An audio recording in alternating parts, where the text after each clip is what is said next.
রাজশাহী কি তার চিরচেনা রূপ হারাচ্ছে?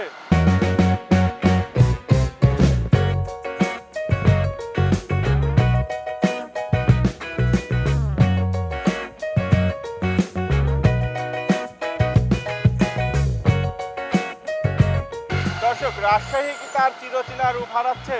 তার সৌন্দর্য, তার পরিষ্কার পরিচ্ছন্নতা, সবুজ নগরী খ্যাত যে রাজশাহীর যে পরিচিতি, সেই পরিচয় কি রাজশাহী হারিয়ে ফেলছে? কি বলছে নগরবাসী, সর্বস্তরের মানুষ? আমরা তাদের কাছ থেকে শুনে নেব যে রাজশাহী আগের মতোই আছে না তার যে পরিচিতি, তার যে সৌন্দর্য, সেই সৌন্দর্য হারিয়ে ফেলছে।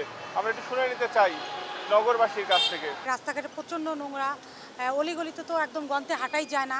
যেমন আমার বাড়ির সামনে প্রচণ্ড নোংরা, আমার আসতে গেলে আগে ওড়নাটা নাকে দিয়ে আসতে হয়, খুব বাজে অবস্থা। এরকম সবারই সচেতন হতে হবে, বিশেষ করে আমাদের রাজশাহীর এখন যে আছেন, মেয়র হোক যেই হোক, তার এটাতে একটু পদক্ষেপ করা উচিত যে এত নোংরা।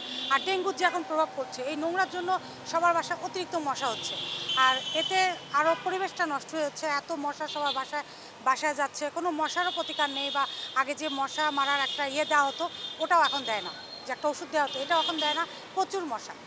রাজশাহী হচ্ছে আগের যে ক্লিন সিটি বা গ্রিন সিটি, পরিষ্কার পরিচ্ছন্ন যে শহরটা, সেই বিষয়টা আস্তে আস্তে আসলে নষ্ট হয়ে যাচ্ছে।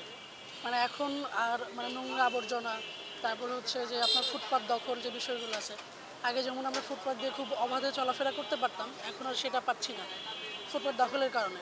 তারপর আমরা হচ্ছে যে আমাদের ফ্যামিলিকে নিয়ে বা বন্ধুবান্ধবকে নিয়ে খুব সহজে হাঁটাচলা করব বা একটু কোয়ালিটি টাইম স্পেন্ড করব, সেটা এখন আর এই যে আসলে ফুটপাত দখলের জন্য হচ্ছে না। বিভিন্ন দোকানপাট বা আরও বিভিন্ন যে স্থাপনাগুলো আছে, সেটার জন্য আসলে আমাদের খুবই ক্ষতি হচ্ছে, বা যেটা আমাদের হচ্ছে ব্যক্তিগত জীবনে এবং আমাদের শহরের যে সুন্দর যে জীবন যেটা আর কি, সেটা আমরা আসলে খুবই অসুবিধার সম্মুখীন হচ্ছি। আসলে এই বিষয়ে হচ্ছে আমাদের নিজেদের যে জনসচেতনতা, সেটা তো অবশ্যই তো থাকতে হবে।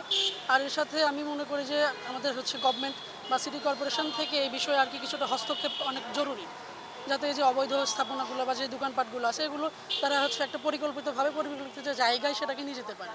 তাহলে আমাদের সাধারণ মানুষের চলাফেরা যেমন সহজ হবে, এবং তেমনি সেই সাথে হচ্ছে আমাদের শহরটা আবার যে আগে যে বেশি সুন্দর ছিল বা আরও যে নতুন করে সুন্দর হতে পারে, সে জায়গায় আর কি ফিরে যাবে। রোডের দুই পাশে যেভাবে ফুটপাত এবং বিভিন্ন দোকানপাট বসছে, এগুলো আমাদের সবার জন্যই পরিবেশ নষ্ট। গ্রিন সিটি হিসেবে রাজশাহী অবশ্যই একটা নাম রয়েছে, সেইখানে আমাদের সবারই এটা মেনে চলা উচিত।